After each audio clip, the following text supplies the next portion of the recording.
Welcome back. This is Phantom here. Killer J, and we're back with a review for the RMG Holiday Special number 4, and today's review is Darksiders number 2, Definitive Edition. So, as usual, I'm the PC counterpart, and Killer J over here plays the consoles. Yes. And let's just start with some general thoughts. What did you generally, before we get into any distinct categories, overall kind of, what do you immediately think of, or what really did you feel about Darksiders 2? Well, mainly I felt it was really cool that they brought it on the PS4 and Xbox One. The thing is, it's a different machine, different company altogether working on it. But the thing is, the game is much cheaper now. You got all the downloadable content. It's $30, roughly around there. You can get on PS4 and Xbox for the newer systems, because it has... They're probably going to make a sequel and see if there's any interest for this game, if they're going to possibly make another Darksiders. So. Yeah, I really heard that the game was mostly made. It was almost, it was pretty much just a touched up version of Darksiders 2, re-released because they wanted to kind of gauge if people would be interested in a Darksiders 3. And really, it's not really adding anything new. I guess you could say, Darksiders 2 was already pretty good looking for the kind of game it was as a hack and slash. So you could say that the touch-ups weren't as noticeable. It was mostly just kind of like a cheap collection of the DLCs is why people would want to buy it. I myself had Darksiders 2 and all the DLCs to begin with, so I didn't even need to get the Definitive Edition. But I did go into the PC comparison specs just to see what was different at release, and not much seemed to have been changed other than some better optimization for certain GPUs. Alright, fuck man, that's awesome. Yeah. Yeah, man, Killer J and Fan, we're back, and we're together. We're on camera, which is good. Yeah. So this Retromonger's reality here has become the best. Alright, so we're going to start with Darksiders number 2, and, alright, review starting now, and, get up there. Alright, there. Hi guys, Killer J here, Phantom again? and today we're doing a review of Darksiders number 2, yes. Oh yeah, guys. Some big stuff here, a pretty big game.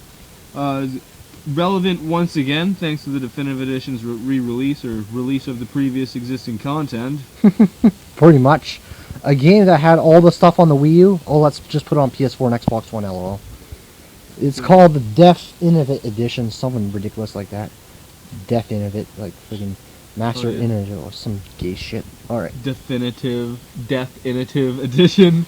Bioshock Infinite Edition. True enough, not as good as that. No. Hard to beat. So we're mostly just going to be talking today about some of the differences between the original and the Deathinitive Edition. Whatever it's called. Yeah, and just some pretty open-ended opinions towards Darksiders 2, really, about the usual categories of the video, the sound, general gameplay, story, and all that. Yep. The developer, Virgil Games, and the developer now is Gunfire, and the publisher was formerly THQ, but now it's Nordric Games. Released on PC, PS3, Xbox 360, Nintendo Wii U, PS4, and Xbox One. Yeah, and what else? Besides the nitty-gritty data, what do you really feel these guys had to do? What was the role of the Nordic Games, and what was the role of the new publisher in the Definitive Edition as opposed to the original edition? Well, the role is they made it more sharper and more detailed. Mm-hmm. One thing you notice originally, just they really focused on the biggest thing was the graphics, I guess you could say, because even though the graphics were originally good, it was all about optimization. I mean, if you see it on PC, there was really bad optimization for the original Darksiders 2 release, so you can see that they've put some effort toward better anti-aliasing, better shadows. Generally, the effects are sharper and clearer. They don't come off as cloudy, with less reliance on bloom. So you can see that it's mostly been some technical things. It hasn't exactly been a reworking of the story or the characters. It's more sharper and more polished almost. Mm-hmm. The genre is a hack and slash, my favorite genre of game, and action role-playing, which means a RPG game. Mm-hmm. Very much, you could say that it's almost a Metroidvania hack and slash, because the game is very much about backtracking across the world, just like the first Darksiders. You backtrack across the world, you get items, almost like Zelda, that allow you to go into new zones, fight new monsters, and kind of open up general just new possibilities for how you're going to tackle each and every puzzle in the game. And it allows you to play a hack and slash a lot more thoroughly and experimentally than you would see in other video games. Holy shit. From the genre, for sure. Yes, man. Like, actually, the weapons, the two sickles there, the blades, those are awesome. Just like that, just slashing, dicing enemies. You got a little revolver pistol kind of thing, whatever, however they say it in the game. I actually like that gun because it's good there. Good if you can upgrade it, and there's health potions, just like Zelda. Or it's very good how they made a game like this and they reworked it. But if they're gonna make a Darksiders 3, hopefully they can have all 4 of the horsemen and make it like a 4-player co-op kind of game. That's what I'm thinking. Oh yeah, some expectations about the other games for sure can definitely be played off what they're doing in the Definitive Edition. How, you know, they kind of accented, you know, building on top of what was already there, just by the fact that they didn't change much in the game when they were re-releasing it. So you could see that they're probably just, if they do make another Darksiders, it's mostly going to be a tie-in to existing, you know, characters in the second one for sure. Yeah, man.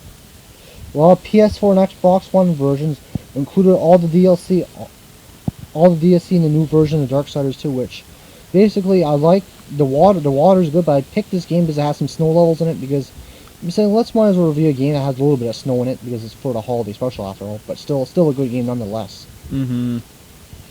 Yeah, like, it's hard to find a game these days that you could say is a holiday game. I mean, with most of them just being about bloodshed and such.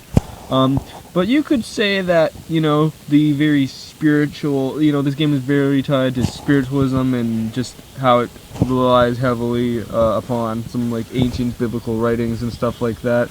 And you could also say that it's a good, besides just the snow levels, you could say, you know, it's a good holiday hack and slash. It's a good way to vent some frustration from the holiday season, getting everyone a little bit aggressive, you know, with all that angry shopping you have to do to get everything. Angry shopping.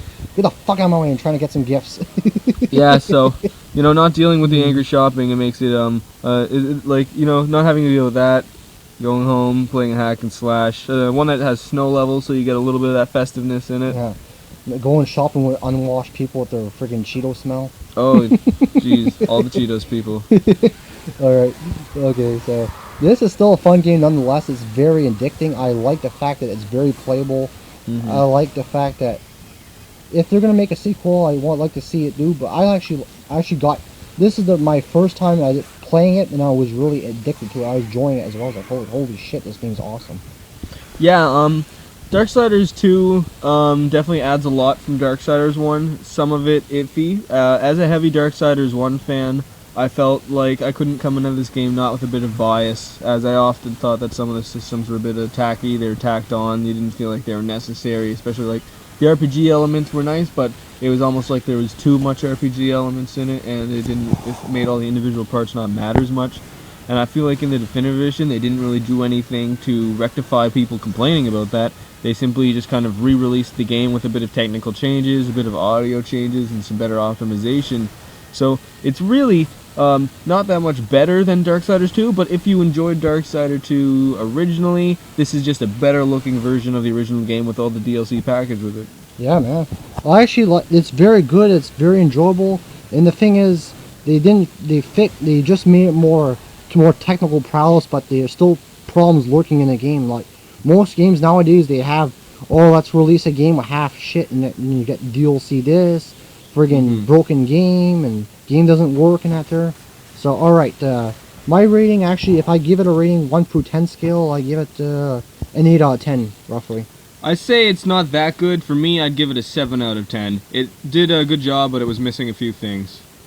Yes. So, Phantom saying peace, guys. Yeah, Killer J, man. Yes, look at that. So, right, we're on to the action, and if there's anything you guys want, reviews from me and Phantom, let us know, because I'm going to start, me and Phantom, whenever I still have some time. I don't know if I'll be posting this, but I'm going to be taking kind of a little bit of a break, but I'll still have some content roughly through January. Alrighty, guys. Have a nice one. Have a nice one. Alright, there. It's almost done. Yeah. Alright, bye. Killer Jane fan are in the house. Yeah, so I hope you guys liked that little review of Darksiders 2. Covered a lot of the, mostly the technical aspects, kind of just our opinions of what we thought had changed between the original and the Definitive Edition, and Yes. summed up, you know, some opinions that may or may not influence you to buying the game. So. But here on Retro Monkeys, we keep it real. We're not like some other people that don't keep it real. They say, "Oh, this game's good," when half the games they review are not that good. Good thing, like this game, is still a good game nonetheless. But I'm looking for something new, a new hack and slash, a new idea, like a new hack and slash. Like when Lollipop Chainsaw came out and that there, looking for something like that, or even a God of War #4, like something like that would be just awesome to play and be fun. Yeah, so you could say arguably Darksiders 1, unique, you know, new to the field. Darksiders 2, not so much. So clearly the Definitive Edition, which is just a re-release of existing content for Darksiders 2, you know, feels a bit stale at this point. Like, just release Darksiders 3 for fuck's sakes. Why? I don't know why you released Darksiders 2. I know why. Maybe I know why you released it, because maybe they want to spark interest of gamers amongst gamers that say, okay, they buy this re-release of Darksiders 2. But maybe they'll say to release Darksiders 3 if the Darksiders 2 re-release, remaster, whatever you want to call it, sells good. But the thing is that they should focus less on remasters and focus on new and creative stuff for the PS4 and Xbox One. What made the PS3 360 unique is they had creative titles and new ideas and new IPs and new exclusives were being there, and they were really good. Some of the games that me and fan reviewed on PS3 360 were really awesome, good games that we enjoyed. So you could say that really Darksiders 2 Definitive Edition, not necessarily a bad game, but a bit of a letdown just for not bringing anything really new to the table. They didn't take a risk and just release some new content. Most people really just want Darksiders 3 at this point. They've been waiting long enough. Yep. And you know, it was a nice little addition to the holiday special, just because it does have some nice snow levels, and I mean, with graphics like that, I mean, even just in the opening game, you know, just the snow, you know, the crow coming in on top, gives you a nice feel of like a brisk winter's day. Yep. And that's really just the kind of games you want to play around Christmas time, you know. Yes. Just something that gets you in the mood for the snow rather than just making you hate it. Yeah, it's like but we remember when, I think we were kids or something like that. We used to play in the snow a lot and make snow angels and that there. Good time. Yeah, fuck. Did me and you make snow angels one time or something? Maybe. I know we used to sled a lot once upon a time. Oh yeah, we used to slide. You were on your snowboard. I was on my crazy carpet or something. That was pretty good. See, we're reminiscing about the good old days, guys. Yeah. But I hope you guys enjoyed this holiday special #4, and thank you, my sir, for having you on to the show. It's always good to be on the show. Yep. So, and look out for some stuff in 2016. And if anyone of the viewers, I'm going to say this right now, you can via Skype or Skype. You guys can do a review with me anytime. And if there's a game that you want to review in particular, just let me know and I'll work on it and capture it. And you guys can be a part of that review. So it was great seeing you guys. Merry Christmas and Happy Holidays. This is Phantom. Killer J, and Happy New Year's. Happy New Year's indeed, guys. Bye. Bye now.